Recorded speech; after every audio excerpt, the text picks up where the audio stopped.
MMOs have a problem, and it might be key to understanding why for many players they don't feel as connected to MMOs as they once did. It also might be a problem that MMOs are no longer capable of solving, because it's already been solved elsewhere. You see, this problem is something I didn't fully realize existed until I was watching one of my favorite British YouTubers who is occasionally mistaken for Henry Cavill talk about one of my favorite games of all time. This man, Josh Strife Hayes, may have just ruined MMORPGs for me. And he did it with a tiny comment in an hour-long video that he spent over 100 hours making for a game called Everquest.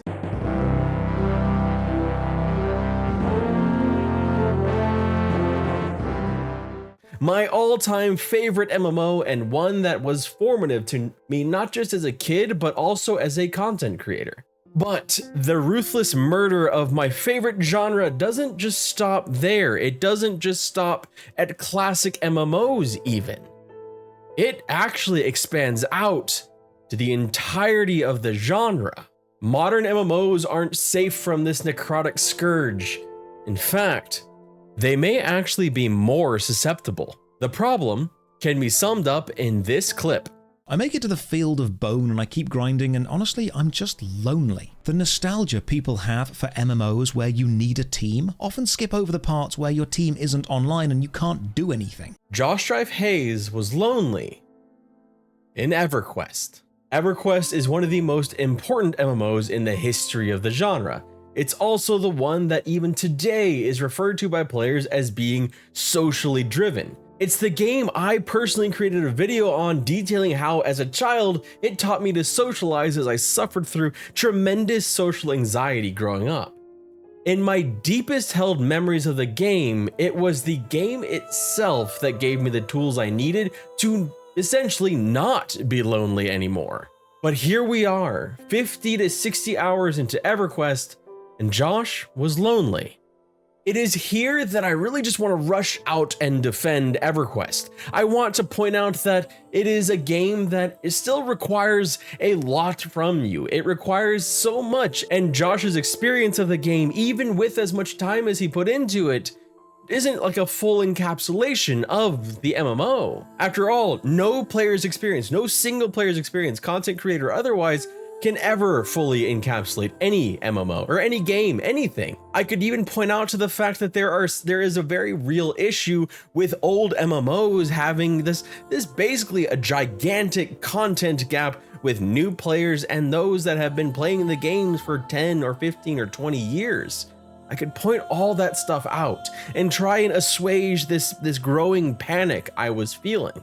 But just pointing to a top-heavy player base, it's not enough. The issue of needing to bring your friends in older MMOs is well established, whether it's Everquest, World of Warcraft, Lord of the Rings Online, or any number of other MMOs that offer the sort of older school reliance or preference on having other players with you. It's something I've experienced as well. I felt it very keenly in Lord of the Rings Online when I tried that MMO for the very first time just a year ago. I found enjoyment amongst the deliberately crafted hills. I gazed in awe at locations I'd seen in my favorite trilogy or read in my favorite books. I marveled at the sound design and how it would change and alter as you shifted from one scene to the next. But I did it all with no one to turn to. In fact, some of the most social moments of that experience were the shared moments I had with my Twitch chat, or later when I somehow convinced friends to join me. Lord of the Rings Online was lonely. It felt like I was playing a single-player RPG, but not necessarily a very good one. One where the world was too big, where it was too static. But that isn't the fault of Lord of the Rings Online alone. It was far from the only game to elicit those kind of feelings in me. I reviewed other MMOs on this channel. Everquest and its sequel, Everquest 2, were both lonely in their own ways. Ultima Online Outlands, despite players grinding skills on the newbie island right beside me or hawking their wares ad nauseum, it was unerringly lonely. It wasn't that there weren't people playing, it's just that they were doing other things. They were in other places or absorbed in their own world, a world we shared, but one that seemed to exist in tiny little bubbles. Playing an MMO in 2023 is a lot like going anywhere in public and looking up to see everyone absorbed in their phones. The MMO equivalence is players absorbed in their own tasks. Or in some games like WoW and Everquest that still require some social activity for their biggest activities, absorbed in their own friend groups. Bubbles, just hundreds of thousands of bubbles of varying sizes, all floating around in the same room, but with a barrier that's difficult to penetrate without concentrated effort. But surely this isn't the case for newer games, right? Newer games that have huge populations that fill up the entire game space and even add queues when you're trying to log in. No, they are lonely as fuck. Have you ever had the feeling of being in a crowded place but having no one to talk to? A party you didn't want to be at, perhaps, or hell, going to the grocery store and realizing literally everyone is moving their carts at like maybe half speed and they seem to be multiplying around every damn aisle. That's the feeling I often got in newer MMOs. It perhaps didn't feel quite as keen without the wide open empty spaces, but the bite of loneliness was there when I spent 30 hours in Elder Scrolls Online, or 150 hours in New World. Yes, I have played over 150 hours in New World, or 100 hours in Star Wars: The Old Republic. It was there when I grinded through the main story quest in Final Fantasy XIV with only a few pockets of social interaction when I jumped in a dungeon finder. Being given lists of tasks to do gave me the progression so many of us seek in MMOs, a key tenet of them, but the social component, entirely lacking.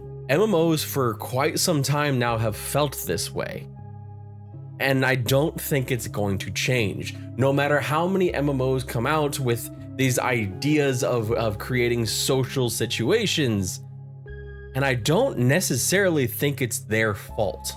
Because after all I have to really do is go back to the time when the last time that I really got enmeshed in an MMO. Back when I was playing Everquest in a raiding guild, raiding 2 to 3 times a night, keeping up with progression in a guild where we were able to field raids of up to 70 people quite regularly, and had a lot of people engaged in chat all the time. Surely that time, from roughly 2016 to 2020, that was a time when I didn't feel lonely in the MMO at all, because there were so many people to play with in a game that actually made it important to play with those people. Surely I didn't feel lonely there, right? Except I did. How though? How could I feel lonely when I was constantly getting all these pings from Discord? Except that's part of it. I was being pinged in Discord, not getting tells in the MMO. You see, this is where the crux of the issue, or the solution, comes in. Everquest, which was once known as the prettiest chat room, was now the ugliest phone call in an age of text messaging. You didn't organize in Everquest to do something social. You didn't log in and find your friends to do things with. You messaged them off of the game in Discord, asked them if they wanted to log in.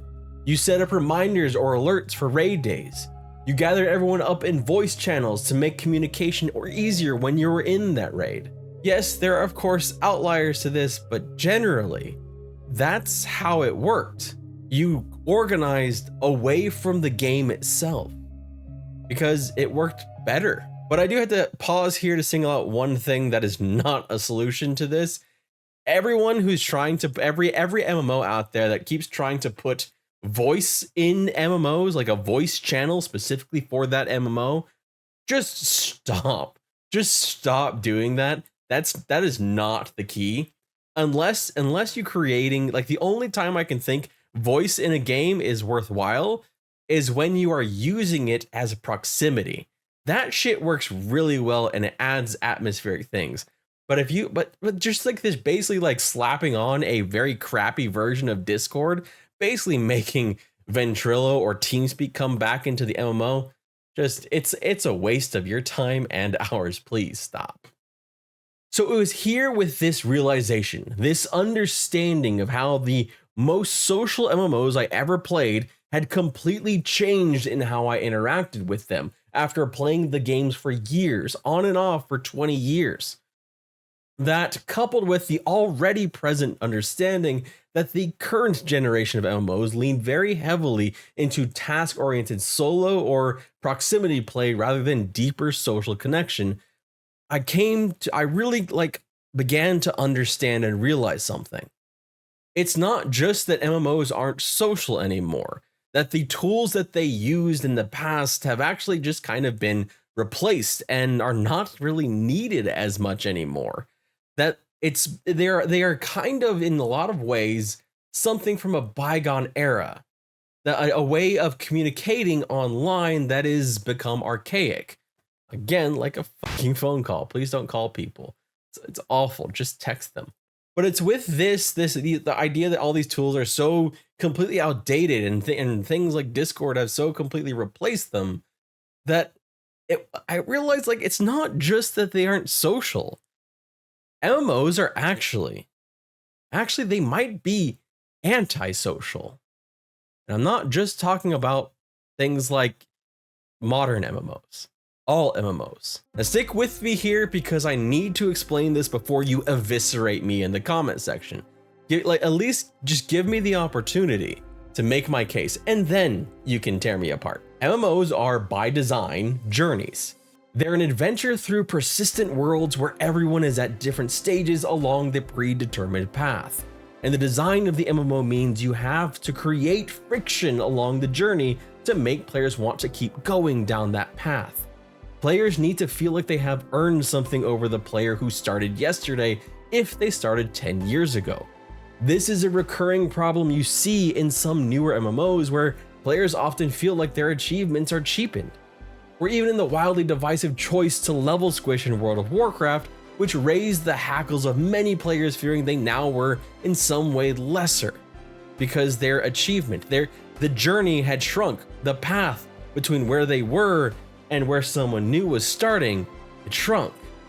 Something that was done, in a sense, to also kind of help with that issue of being kind of antisocial. And yes, I know it was also to do with numbers, big numbers being too big and all that stuff too. But that doesn't serve my argument here, so we're just kind of forging on ahead. And this part of newer MMOs may also contribute to why players bounce off of them more than they used to. Kind of because they can. The game requires less of you, so it gives less to you. The connection isn't as strong, for better or for worse. And with more players bouncing around, that antisocial problem continues to exacerbate. But it gets worse. Because within these MMOs, there are also normally mechanics that contribute to separation by design. And while the exact look of these mechanics changes from MMO to MMO, the problem exists in them all. There can be hard barriers like in Everquest, where a level 10 cannot group with a level 25, or in Elder Scrolls Online, despite its level agnostic features, with vertical gear progression as well as single player story progression. Haven't purchased the super awesome, mega super awesome story pack that has both platinum and goldanium loot boxes in it? Well then, get good, kid. It also shows up in softer barriers like game knowledge. Don't know how to execute your Daiko in the 2 seconds you have in Everquest on the raid? Well, you're excluded. Don't understand the giant flaming ball of doom with a side of existential dread in Warcraft? Gone. Haven't earned flight yet in Guild Wars 2? Catch up with us later.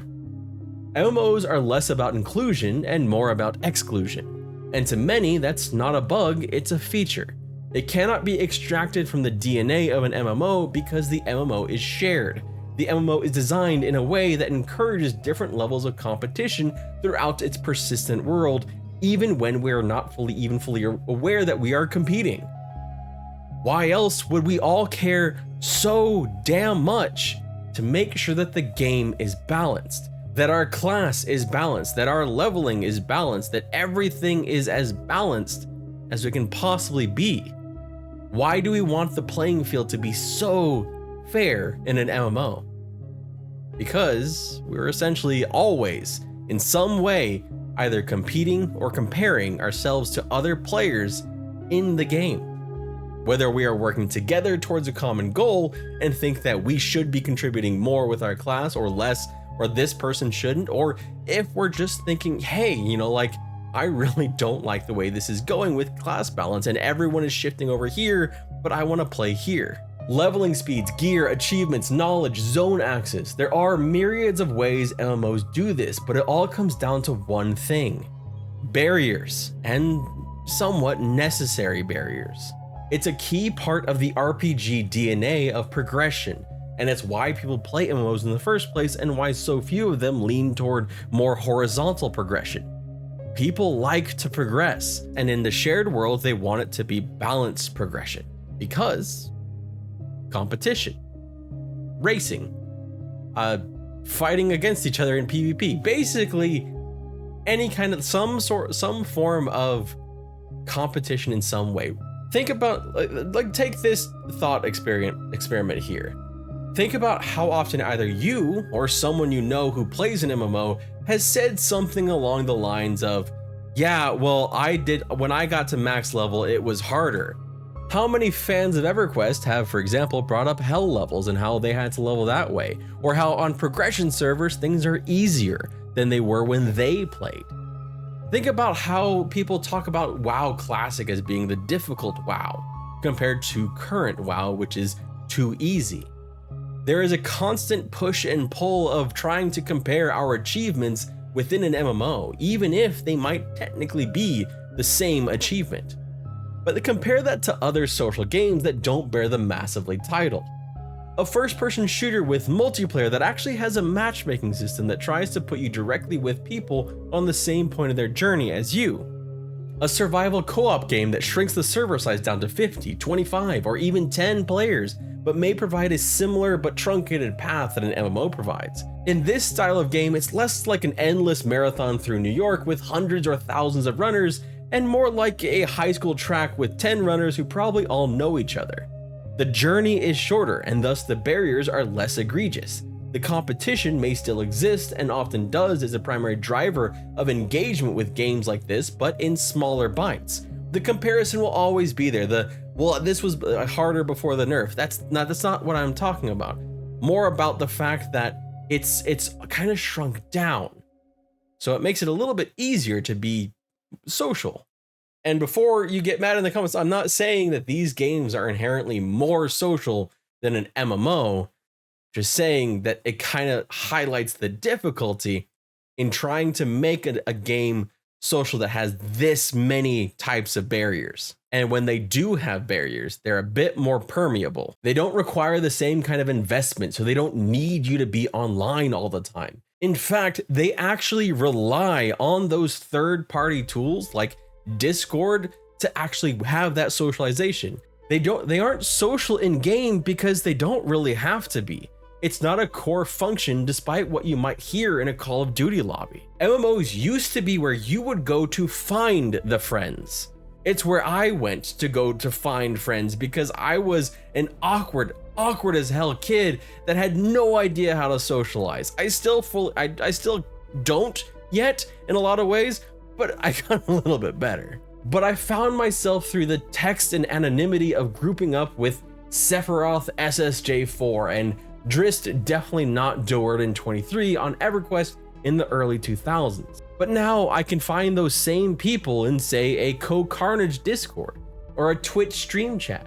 The tools we have to find and connect with people of similar interests online have grown exponentially since the time when MMOs were the premier source of being social with purpose. You aren't finding friends in MMOs anymore. You're bringing friends to the MMOs. Now, of course, there are always going to be outliers to this. There are groups of players who play MMOs with the purpose of finding friends, and it can work, especially in MMOs that allow for it with extensive use of guilds and providing benefits to cooperative play. Those can still assist, but it's not even remotely like what it used to be because it doesn't have to be. Because we are no longer so starved for the means to connect that we use ICQ and AIM or a friends list in EverQuest or World of Warcraft just to meet up with people. So that's where we end up. all from a little comment from a British streamer who really likes RuneScape and was critical of Neverwinter once. The decline in the social merits of MMOs is largely tied to the increase in the abilities and the ways that we can socialize online outside of MMOs. They no longer serve that purpose of chat room necessarily. You can still get together, you can still be social in games, it's just not the same as it once was because there are too many other avenues that make it in a lot of ways much easier to connect. And this has merged in together with the continued push in MMOs towards basically task lists to complete while in game, taking you away from what you would be doing together and setting you at different stages on different parts of the game. You're still meeting the objectives, you're just doing it in a bit of a different way. An MMO has never cared how you spend time in its game. I'm sorry to say that I do not believe that early devs of Variant Interactive and Blizzard were thinking about you making a lifelong friend in their game first and foremost. They were thinking of how to keep you engaged in the game. And one of the cheapest and easiest ways to do that is through user-generated content, of which socializing is one avenue. But now MMOs have new ways to keep you engaged. This can be accomplished through task completion and access, keeping you in-game longer by providing little breadcrumbs of dopamine for achievements, upgrades, levels, quest completions, etc. The era of the daily login bonus and daily quests means MMOs still keep you on the treadmill. It's just no longer the same treadmill where you talk with your friends while you're on it side by side. Now you do it by sending them a Discord message while they're on an exercise bike. For an MMO to be social in 2023 and beyond, it really comes down to the same thing it does in other games now. Bring friends and want to socialize. The onus is now on you to make the game social, to make it not lonely. And as we've seen, a lot of players just don't care. They're fine with being isolated and alone in the game because they're still getting a lot of that achievement and that bonus of like the dopamine as they continue to play it. But that's just a theory, a dumbass theory. I don't know, I was trying to do a thing there. But who am I? I'm just a YouTuber who talks about MMOs and RPGs that you watch occasionally. I want to hear from you. Do you think that MMOs are lonely? Do you think the advent of new ways to socialize, new ways to connect with people all around the world have essentially made the social things that made MMOs so important to that back in the early 2000s, late 90s, early 2000s, kind of obsolete? Do you feel like you have to bring your friends to the MMO instead of finding your friends in it? My name is Redbird Flynn. Thank you so much for watching, and a special thank you to the members here on YouTube, the people over on Patreon, people subscribing over on Twitch. I really appreciate you all, and you are helping me get closer and closer to the dream of being able to do this full time. And I cannot say how it means so much to me, and I really appreciate it. So thank you so much. One day we'll do this full time because I freaking love doing this. Thank you so much for watching, and I hope you have an absolutely wonderful day.